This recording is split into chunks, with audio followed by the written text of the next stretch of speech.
Greetings, family. Woo! Another day on planet Earth. We got an order. We have many orders to fulfill, but one of them is a lost cubit crown. A double twist. We're gonna make it together. Let's get into it.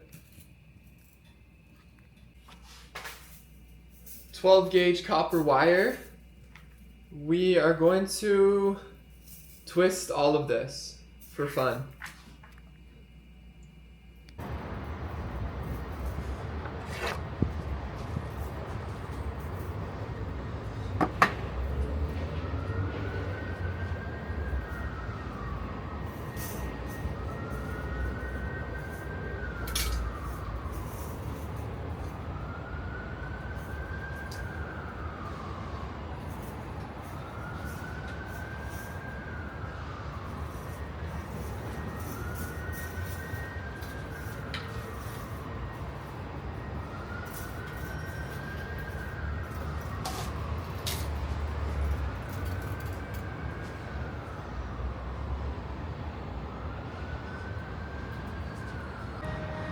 Okay, we're out on the balcony.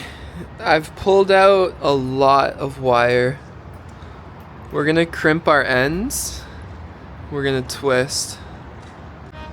I'm starting a coconut water fast for a few days.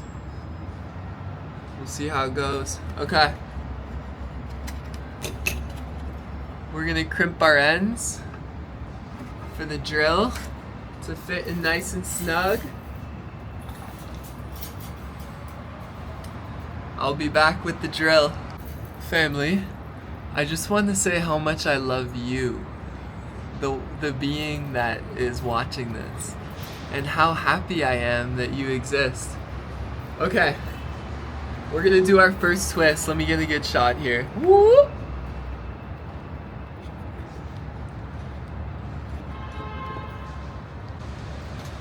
Drill.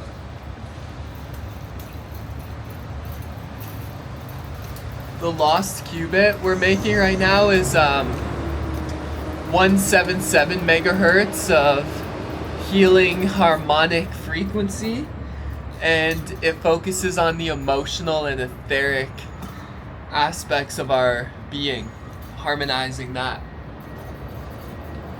Okay, so we're all hooked up. Let's get twisting. With love and intention, we can program our copper crystalline wire as we twist. So I'm gonna recite a little mantra as we twist. I am love. I am love. I am divine love acting here and now. I am love.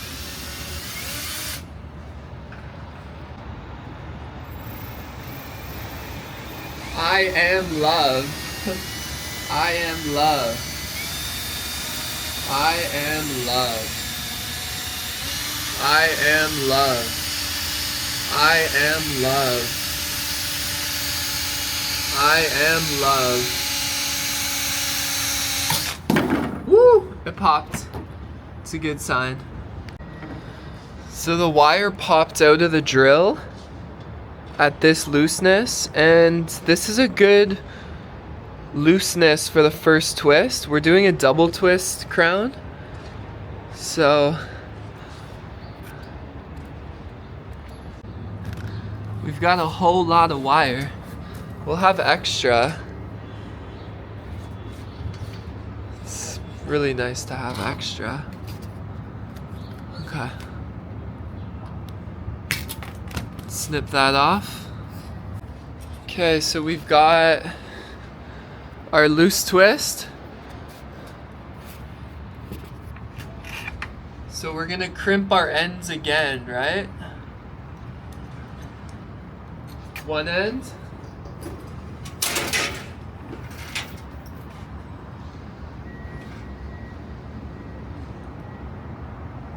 The other end.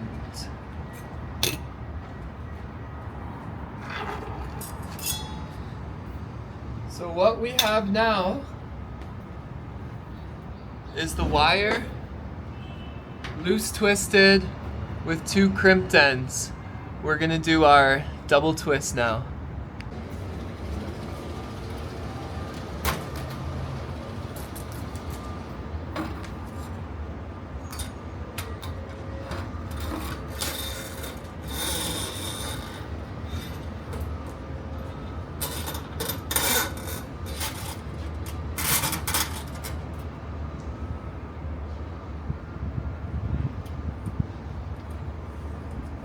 Taking out the kinks, having it as straight as possible.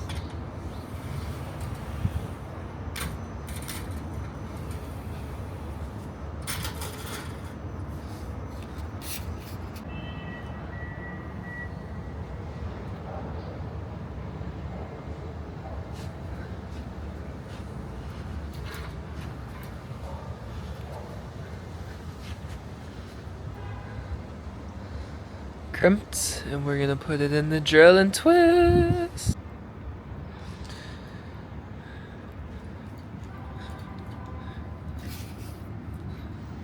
Clockwise. Okay, let's go.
Perfect.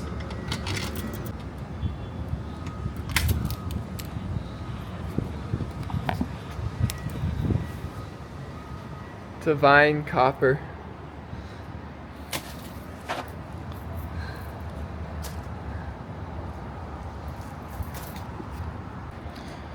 I got some orders for Trinity sets, so we're gonna have some fun brazing together before we cut the Lost Cubit. Sacred Cubit, Double Twist 144 megahertz from the King's Chamber in the Great Pyramid of Giza.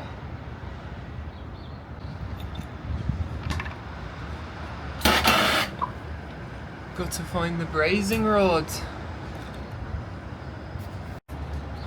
Okay.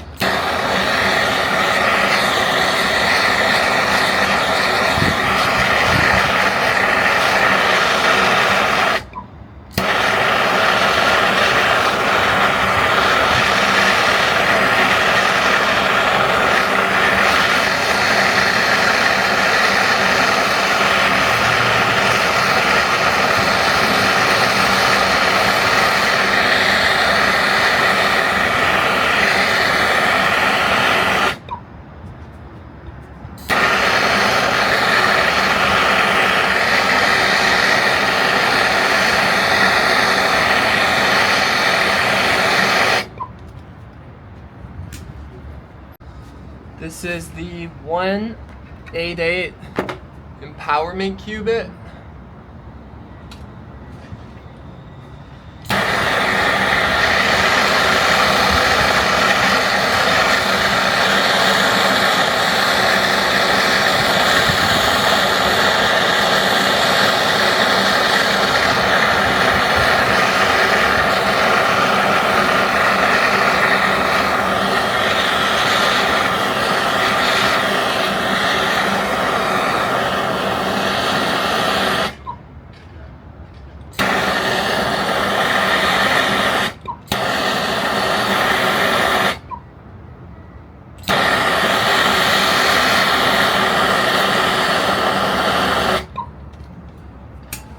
empowerment cubit finished. I'm gonna braze a few more and we'll get back to the crown. Okie dokie, familia. I just woke up from a nap. Oh my god, I was dreaming about being in this red car and like I got stuck. I don't know. Anyways, I'm cutting the lost cubit. 23.49 inches is our measurement.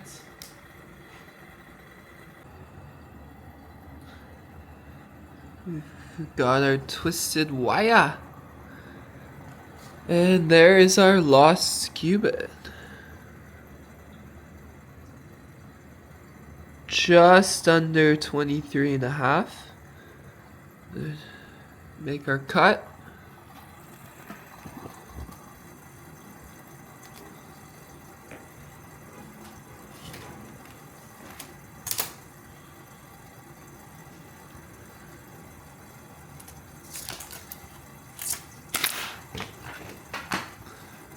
We will file down.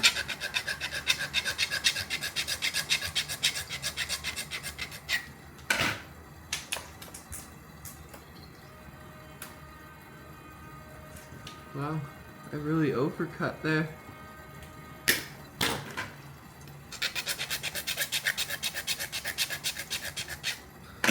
Perfect.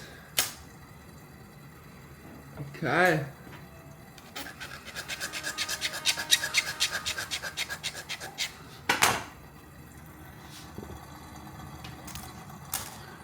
Remember, we want to be very precise with our cubits. Yeah, I'd say this is about a perfect cut.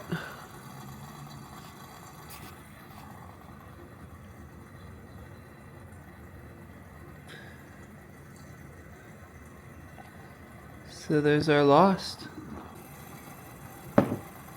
We got some little babies. Gonna shape our crown.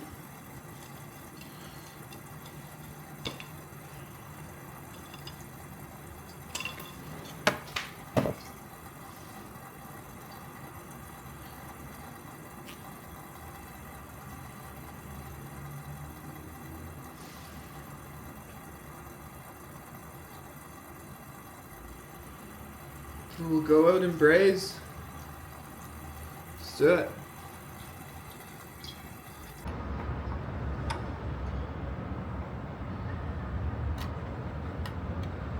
Nice and straight. We want our joints to be perfect.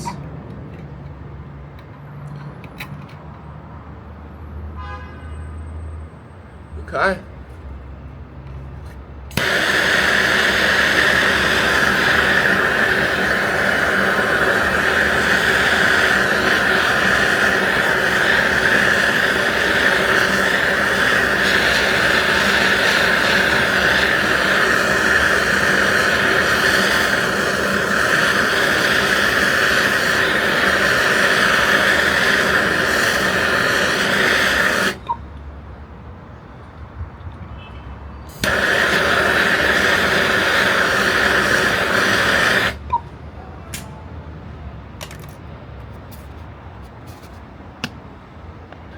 Okay, there's our braze.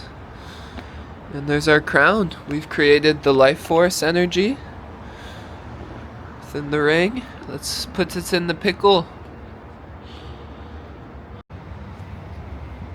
Some salt, some vinegar. Let that sit there for a while.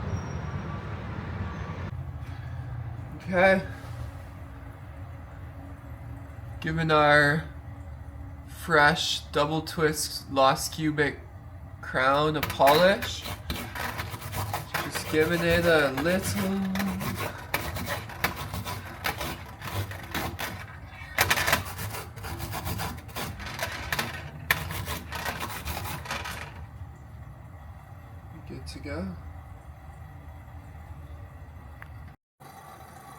So these sizes are very good for our heads. That's why we call them the crowns. So here we've got a 12 gauge pure copper wire double twist lost cubit. We have a beam of life force energy that is balancing, harmonizing, transmuting negative to positive, constantly blasting us with positive vital life force, structuring water, basically just creating a coherent, harmonizing energy field that is beneficial to all life. Copper in itself is amazing for us, but the technology, the column of light coming from the ring and the lost cubit is a very special cubit. It was the second cubit that was utilized with Tensor tech, and Slim basically used the sacred and the lost. And the lost has a lot of magical, mystical properties. Slim was noticing that it was working on like the etheric aspects of life and the emotional healing. He went around and taught workshops for a while and was performing healing on tables, and yeah, I'm gonna grab a little article and read a little more about the lost cubit, and then we're gonna go for a walk and do a little meditation with it. And it's really nice with the copper brazing too. You can really, the ring will never pop, so you can always shape a perfect circle, and you can also squeeze it a little bit and shape it to your head, whether you're a man or a woman. It's a great size. So this is from Slim Sperling's Universe. This is an amazing book that all beings interested in tensor technology should read. Okay, I'm gonna read a little bit about the lost cubit, which is on me head right now. While the sacred cubit rings seem to have an impact on three-dimensional or physical conditions, the lost cubit rings appear to operate at the metaphysical level. To make concrete claims about the lost cubit measurement is a little tricky, because the wavelength seems to resonate on a higher octave of the third dimension. While all of us here are becoming more comfortable with the reality of unseen forces, saying anything definite about them is another story. A lot of people are willing to accept higher forms of energy intellectually, but really knowing without a doubt that they do in fact exist requires a bigger leap of faith. What can be said about the lost cubit may sound a little woo-woo to some, but to others it will make perfect sense. In this dimension, everything, every being, or event or object is present only because it originates at the level of thought or on the causal plane. This idea has been touted of late, particularly in the New Age movement, but it is not a new one by any means. The bottom line is that whether we are aware of it or not, whatever we think becomes real or true in our lives. What seems to be true about the lost cubit measurement is that it works directly through the thought principle. When using the lost cubit rings, they will carry your thoughts, wishes, and intentions to a level that increases the likelihood of manifestation. Holding one of the lost cubit rings in the hand and voicing an intention into it is pretty much all that is required. From this perspective, its applications are endless. Trying to define the lost qubit frequencies means dealing with forces that few of us know anything about. Higher levels of thought and matter, higher octaves and dimensional levels are concepts that are still relatively unfamiliar. And even though we are beginning to include these concepts in our understanding, most of us are neophytes in this realm. The lost cubit has otherworldly properties. Any discussion of it is tentative and hard to prove or pin down. With that in mind, it might be a good idea to hear more about the lost cubit from Slim. What follows is taken directly from some notes he made on the subject. This is Slim Sperling's notes on the lost cubit. The lost cubit ring is based entirely on the discovery of the measurement made by Hans Becker, who in April 2000 gave Slim permission to use this discovery in production of the Tensor ring. It was dubbed the Becker cubit in Hans' honor, also called the Forbidden cubit. This previously unknown cubit measurement is not recorded anywhere in the ancient texts, but it fills a harmonic gap between the established sacred and the royal cubits. As discussions progressed, the idea surfaced that all of the knowledge relating to this measurement might have been deliberately hidden or lost. Truly transformative power is often kept back from the general audience and held in the hands of a chosen few. Questions relating to why anything needs to be forbidden or lost on purpose continue to abound. It appears that the specific length of the lost cubit and its attendant natural resonant frequency have to do with eternal life and the physical longevity of the ancients.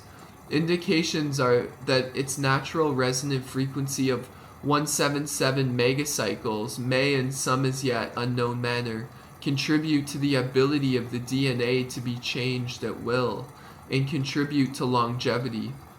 Just as the gods decided to exclude Adam and Eve from the knowledge of the tree of life, lest they live forever and become as gods, so was the record of the length and function of the lost cubit omitted from the records. The natural resonant frequency of 177,000 Hz is not yet identified with any known constants. The fact that it vibrates faster than the speed of light is worthy of note. It is easy to assume that this would render it more powerful on some level. Early professional reports to effects consciously and willfully created when an intention is fueled by a strong emotional content felt within the researcher's physical body. Of late, some healers are noticing is that the tensor field of the lost cubit functions much like a lens or a window that allows them to view information that is stored in the Akashic records. When a lost cubit ring is held over a client or over a chakra or a problematic area, deeper knowledge appears to be transferred or picked up by the field inside the ring. Healers who are receptive and tuned in enough to read these messages gain an enormous amount of insight into exactly what they need to say or do with their patient. Sometimes they become aware that a past life issue is causing the current conditions, and bringing it to the client's attention helps to clear things up. They may receive specific instructions as to what is required for healing.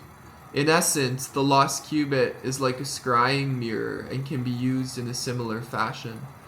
Though Hans' theoretically calculations done in September 2001, the field resonance between the sacred and lost cubit matched almost exactly the experimentally determined frequency of the life force energy researched by an obscure but very successful scientist and inventor in Florida.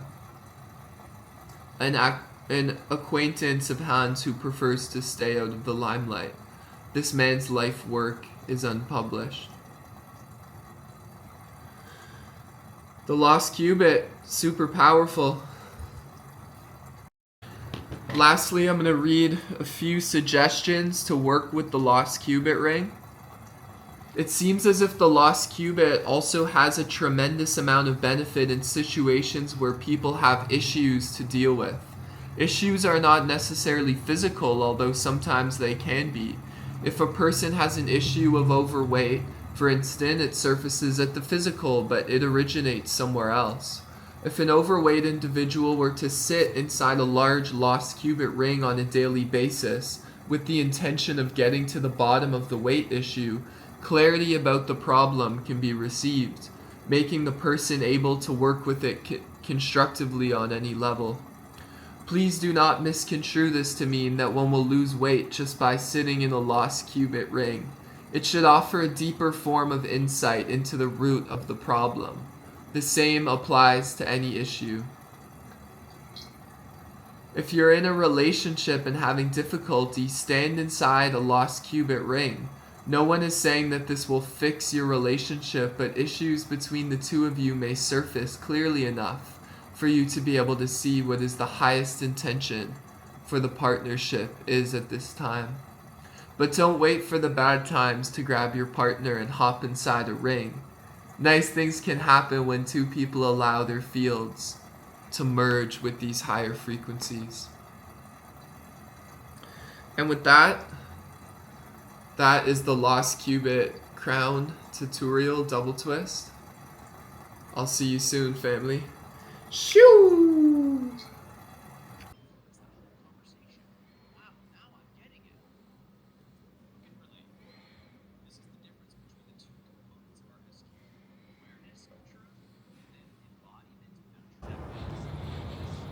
I'm including this part in the video because I wanted to come outside with the new camera and take pictures of the trees and footage of the trees, see?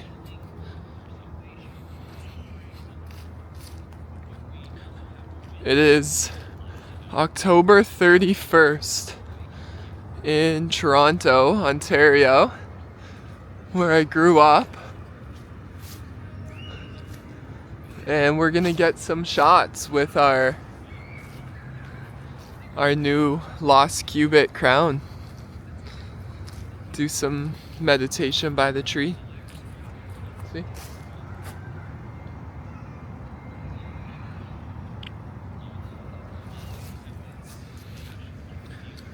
I'm so stoked about this.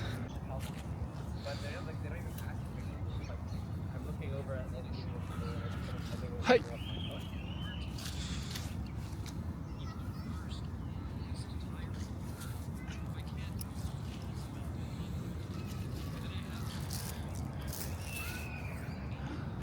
Okay.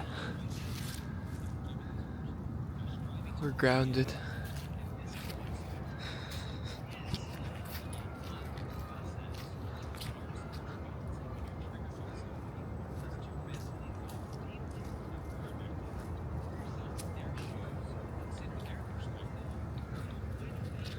This is a sacred tree. All is sacred. This specific one.